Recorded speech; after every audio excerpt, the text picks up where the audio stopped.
அந்த இருட்டுக்குள்ள தேவன் வெளிச்சம் கடவுது அப்படின்னு பரலோகத்திலிருந்து சடார் என்று வானங்களை கிழித்து கொண்டு, பிளானட்ஸை கிழித்து கொண்டு பரலோகத்திலிருந்து ஒரு வெளிச்சம் வருது. அது சூரியன் அல்ல, இரவிலே வெளிச்சம் கொடுக்கிற சந்திரன் அல்ல, பகலிலே வெளிச்சம் உஷ்ணம் கொடுக்கிற சூரியன் அல்ல. அதற்கு பிற்பாடுதான் சூரியன் சந்திரனை ஆண்டவர் சிருஷ்டிக்கிறார். முழுக்க வெறுமையா, முழுக்க ஒழுங்கின்மையா, முழுக்க இருளோடு இருக்கிற அந்த காரியத்தை கர்த்தர் மாற்றும்படி பரலோகத்திலிருந்து கர்த்தர் சொல்லுகிறார், வெளிச்சம் உண்டாக கடவுது.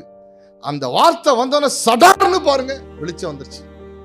வெளிச்சம் அப்படி வந்து நிக்குது பாருங்க. வெளிச்சம் வந்தோடனே ஒண்ணு தெரியுது. என்ன தெரியுது? இருள் போர்த்திட்டு இருந்துச்சு. இது வரைக்கும் என்ன போர்த்திட்டு இருந்துச்சு? இருளுக்கு கீழே ஒழுங்கின்மை இருந்தது. இருளுக்கு கீழே என்ன இருந்துச்சு? வெறுமை இருந்துச்சு. இப்ப கர்த்தர் இருளை போக்கிட்டு ஃபர்ஸ்ட் டூல வெளிச்சத்தை அனுப்புறாரு, இருளை விரட்டுறாரு. இருள் போய் வெளிச்சம் வந்த உடனே ஒழுங்கின்மை அப்படியே தெரியுது. கரங்களை உயர்த்தலையா சொல்லுங்க. ஆமென். ஒரு வீட்டுக்குள்ள போறீங்க, இருட்டா இருக்கு. கற்பனைக்காக சொல்றேன். படார்னு இருட்டா இருக்குது, எங்க எது இருக்குன்னே உங்களுக்கு தெரியாது. நீங்க பாட்டுக்கு உள்ள போனீங்கன்னா ஏதாவது ஒண்ணுல தட்டி கிட்டி முழுந்து பிறண்டு அடிபட்டு ரத்தம் ஒழுவிட்டு தான் இருக்கணும். பட்டுன்னு ஒரு சுவிட்சை போடுறீங்க, போட்டாதான் தெரியுது.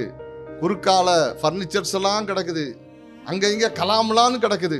நேரா வந்திருந்தீங்கன்னா ஒருவேளை ஒரு ஒயர் அங்க கீழே கிடக்கலாம், ஒரு சர்ப்பம் ஒண்ணு கிடக்கலாம், ஒரு பாம்பு ஒண்ணு கிடக்கலாம், என்னன்னு தெரியாது. வெளிச்சத்துல தான் எல்லாமே அடங்கியிருக்கு. வெளிச்சம் வரும் பொழுதுதான் எல்லாமே வெளிச்சத்துல இருக்குது. அந்த வெளிச்சம் பரலோகத்திலிருந்து வந்த வெளிச்சம், முதல் வெளிச்சம். கரங்களை உயர்த்தி அல்லேலூயா சொல்லுங்க. அந்த வெளிச்சம் சூரியனால வரல, நட்சத்திரங்களால வரல, அந்த வெளிச்சம் சந்திரனால வரல. ஆமென் சொல்லுங்க. உங்க வாழ்க்கையில இருளை போக்குவதற்காக ஒரு வெளிச்சம் வந்திருக்கிறது. அந்த வெளிச்சத்தை தேவன் உன் வீட்டிற்குள்ளே, உன் இருதயத்திற்குள்ளே, உன் சிந்தைக்குள்ளே, உன் குடும்பத்திற்குள்ளே, உன் தொழிலுக்குள்ளே, உங்களுடைய வேலை காரியத்திற்குள்ளே, உன் அவநம்பிக்கையினுடைய சூழலுக்குள்ளே கர்த்தர் அனுப்புவதற்கு சித்தமாயிருக்கிறார். அவருடைய நோக்கமே, அவருடைய அசைவாடுதலுடைய திட்டமே இருளை போக்குவதுதான்.